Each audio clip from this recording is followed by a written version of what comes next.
Hello viewers, আজকে যে মেডিসিনটি নিয়ে আলোচনা করতে চলেছি সেটি একটি মূলত পায়খানা লুজ মোশন বা ডায়রিয়ার ঔষধ। বিশেষ করে আমাদের বাচ্চাদের অনেক সময় হঠাৎই ফুড পয়জনিংয়ের কারণে হোক বা ওদের সমস্যার জন্য হোক বা এটসেট্রা অন্য কোনো কারণের জন্য অনেক সময় লুজ মোশন হয়।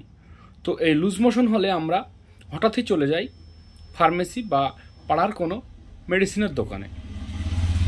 তো বাচ্চাদের লুজ মোশনের জন্য আজকে অন্যতম একটি মেডিসিন নিয়ে আলোচনা করব, সেটির নাম হলো সেট্রোজিল ও। তো এই সেট্রোজিল ও যেটি তৈরি করেছেন অ্যালকেম কোম্পানি। তো এই সেট্রোজিল ও সেটিতে কি কি উপাদান রয়েছে, এর কাজ কি রয়েছে, এটি কিভাবে কাজ করে, এর ডোজ কি রয়েছে, এর সাইড এফেক্ট কি রয়েছে, এর সমস্ত তথ্য নিয়ে আজকে আলোচনা করব।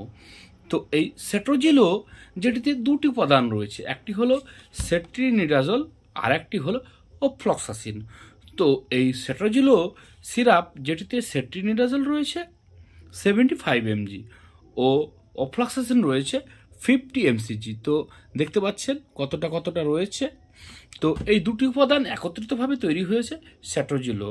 তো সেট্রোজিলের বর্তমান দাম রয়েছে 125 টাকা। তো আজকে আমরা জানবো এই মেডিসিনটি বিশেষ করে বাচ্চাদের লুজ মোশনের উপর কীভাবে কাজ করে। এই সেট্রোজিল ও শুধু যে বাচ্চাদের জন্য কাজ করে এমনটা নয়, এটি বাচ্চা, বৃদ্ধ, বয়স্ক সবার জন্য দেওয়া যায়। তবে সিরাপ নিয়ে আলোচনা করছি। তো এই সেট্রোজিল ও যেটি সেট্রিনিডাজল ও অফ্লক্সাসিন কীভাবে কাজ করে। সেট্রিনিডাজল হলো একটি প্রোটোজোয়া নাশক ঔষধ। তো এই প্রোটোজোয়া নাশক ঔষধ কীভাবে আমাদের শরীরে কাজ করে। তো এই সেট্রিনিডাজল গ্রহণ করার পর আমাদের শরীরে যে স্টমাক রয়েছে, স্টমাকে আমরা যখন খাদ্য গ্রহণ করি, খাদ্য গ্রহণ পর সেখান থেকে HCl ক্ষরণ হয়ে সেটি লিভারে যায় এবং লিভার থেকে আমাদের শরীরে এনজাইম যখন ভেঙে যায় তখন কি হয়, আমাদের ঠিকঠাক ডাইজেস্ট হয় না। তো ডাইজেস্ট না হলে কি হয়, অনেক সময় আমাদের লুজ মোশন হতে পারে। তো এই লুজ মোশন হলে এই সেট্রিনিডাজল যেটি প্রোটোজোয়া নাশক ঔষধ, প্রোটোজোয়ার ক্ষেত্রে ভালো কাজ করে লুজ মোশনকে বন্ধ করে দেয়। এছাড়াও প্রোস্টেটের কাজ করে, ENT কাজ করে ও স্কিনের যাদের ইনফেকশন হয় সেখানে, অর্থাৎ আমাদের শরীরে যদি কোথাও প্রোটোজোয়া নাশক ইনফেকশন হয় সেখানে সেট্রিনিডাজল ভালো কাজ করে থাকে। এছাড়াও ভ্যাজানাল ইনফেকশন বা মেয়েদের ওভারিয়াল ইনফেকশন বা ছেলেদের প্রোস্টেট গ্ল্যান্ড বা মূত্রথলির ইনফেকশনের ক্ষেত্রে এই সেট্রিনিডাজল ভালো কাজ করে থাকে। ও এর সঙ্গে রয়েছে যে অফ্লক্সাসিন, এটি একটি ফ্লোরোকুইনোলোন গ্রুপের অ্যান্টিবায়োটিক। তো এই অফ্লক্সাসিন এটি আমাদের শরীরে কি কি কাজ করে, কোন কোন ব্যাকটেরিয়ার উপরে, ব্যাকটেরিয়াল ইনফেকশনের উপরে কাজ করে থাকে। তো এই অফ্লক্সাসিন যেটি একটি অ্যান্টিবায়োটিক যেটি ব্যাকটেরিয়াল ইনফেকশনের উপরে কাজ করে থাকে, এটি আমাদের শরীরে ফ্লু, সর্দি কাশি ছাড়াও প্রোস্টেট গ্ল্যান্ডের সমস্যা, লুজ মোশনের সমস্যা, স্টমাকের সমস্যা ও আমাদের যে কোলেস্টেরল রয়েছে, কোলনের সমস্যা, সেটির ক্ষেত্রে ভালো কাজ করে থাকে।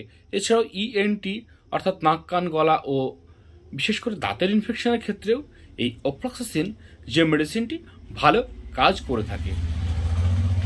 তো এই দুটি একত্রিতভাবে মিলিত হয়ে প্রোটোজোয়া ও ব্যাকটেরিয়াল দুটি ইনফেকশনকে দমন করে থাকে এই সেট্রোজিল ও।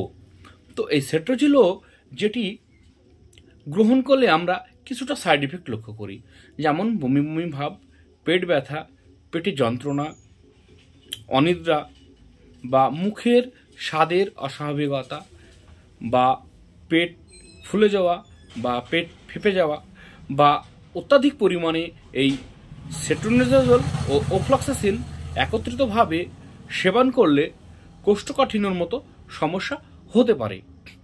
তো এই সেট্রোজিল ও যেটি বাচ্চাদের জন্য গ্রহণ করার জন্য বলা হয়েছে, এটি অবশ্যই ডাক্তারবাবুর সঙ্গে আলোচনা করে তবেই আপনি আপনার বাচ্চাকে গ্রহণ করাবেন।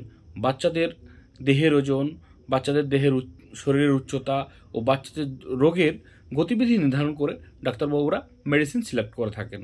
তো অতি অবশ্যই আপনি আপনার নিকটবর্তী একজন ভালো বিশেষজ্ঞ ডাক্তারবাবুর সঙ্গে আলোচনা করেই তবেই আপনি আপনার বাচ্চাকে এই সেট্রোজিল ও মেডিসিনটি গ্রহণ করাবেন, অন্যথা একা একা নিজে কিনে গ্রহণ করাবেন না।